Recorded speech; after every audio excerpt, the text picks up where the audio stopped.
Le château de Montreux, majestueux et isolé sur une colline surplombant la vallée, était le joyau du royaume. Le duc de Montreux et sa duchesse avaient décidé d'organiser un grand bal pour célébrer le centenaire de la famille. Les invitations furent envoyées dans tout le royaume, promettant une nuit de réjouissances inoubliables.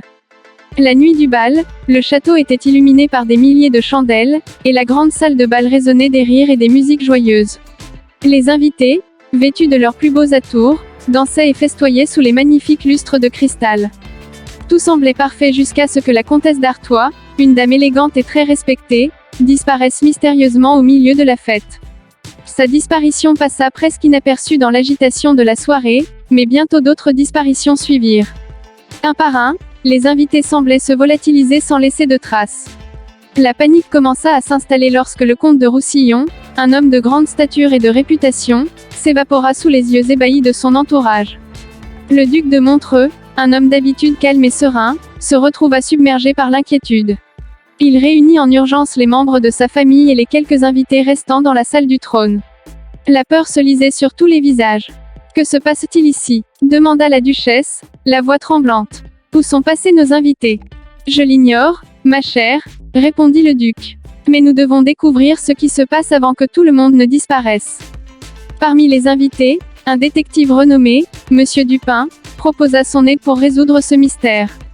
Dupin, connu pour son intelligence et son sens de l'observation aiguisée, commença immédiatement à inspecter chaque recoin du château.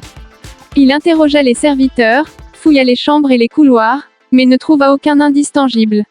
La seule chose étrange qu'il remarqua fut une série de portes anciennes, scellées et oubliées, qui menaient à des catacombes sous le château. Dupin décida de s'aventurer dans les catacombes avec l'aide du duc et de quelques braves invités. Ils descendirent dans les profondeurs du château, éclairés seulement par des torches vacillantes. L'atmosphère était glaciale, et des murmures semblaient résonner dans les ténèbres. Ils découvrirent une série de tunnels labyrinthiques, avec des inscriptions anciennes sur les murs. Au cœur des catacombes, ils tombèrent sur une immense salle, où se trouvait un autel ancien entouré de squelettes. L'endroit semblait être un lieu de rites occultes oubliés depuis longtemps. Au centre de la salle, Dupin trouva un ancien grimoire, couvert de poussière et de toiles d'araignée. En le feuilletant, il découvrit qu'il s'agissait du journal d'un ancien alchimiste qui avait autrefois vécu au château. Le journal racontait une sombre histoire de malédiction. L'alchimiste avait invoqué des esprits pour protéger le château, mais en retour, ils exigeaient des sacrifices humains. Les esprits avaient continué à réclamer leurs sacrifices, même des siècles après la mort de l'alchimiste.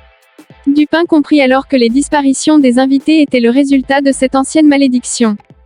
Déterminé à briser la malédiction, Dupin proposa de réaliser un rituel pour apaiser les esprits et libérer les invités capturés. Avec l'aide du duc et de quelques volontaires courageux, ils préparèrent le rituel en utilisant les instructions du grimoire. Le rituel devait être exécuté à minuit, lorsque les forces surnaturelles étaient les plus puissantes.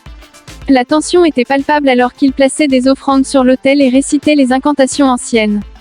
À mesure que les incantations progressaient, une brume épaisse envahit la salle, et des figures spectrales commencèrent à apparaître autour d'eux. Les esprits des anciens invités disparus se manifestèrent, implorant la libération.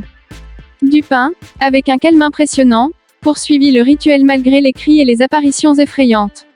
Finalement, un éclair de lumière aveuglante traversa la salle, et un silence oppressant s'installa. Lorsque la lumière s'éteignit, les invités disparus réapparurent, étourdis mais sains et saufs. Le soulagement et la joie furent immenses parmi les survivants. Le duc de Montreux remercia Dupin avec une profonde gratitude. « Nous devons nous rappeler que nos actions passées peuvent hanter nos descendants », déclara Dupin. Cette malédiction était une leçon sur l'importance de respecter les forces que nous ne comprenons pas. Le duc fit venir un prêtre pour bénir le château et sceller les catacombes pour de bon. Une grande fête fut organisée pour célébrer la fin de la malédiction, cette fois sans disparition mystérieuse. L'humour revint peu à peu alors que les invités plaisantaient sur leur mésaventure. Le château de Montreux retrouva sa tranquillité, et le duc fit graver une plaque commémorative rappelant l'événement et la morale tirée de cette nuit terrifiante. La vérité triomphe toujours, et le respect des anciens et des forces invisibles est primordial. Ainsi, le château devint non seulement un lieu de fête, mais aussi un symbole de sagesse et de respect pour les générations futures.